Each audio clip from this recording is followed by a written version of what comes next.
Hey everybody! In this video, we're going to take a quick look at one of the most basic but also most important features of Ace Dental software, the call lights.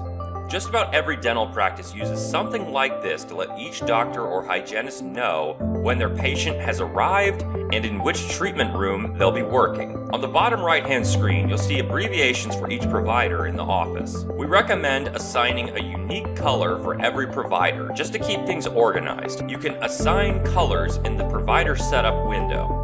On the bottom left corner, you'll see an indicator for each of the practice's treatment rooms. To use the call light system, you start by clicking on one of the provider indicators. It will begin flashing. You then click on the treatment room where that provider is needed. A chime will sound on every computer, and the treatment room indicator will begin flashing with the assigned provider color on every computer.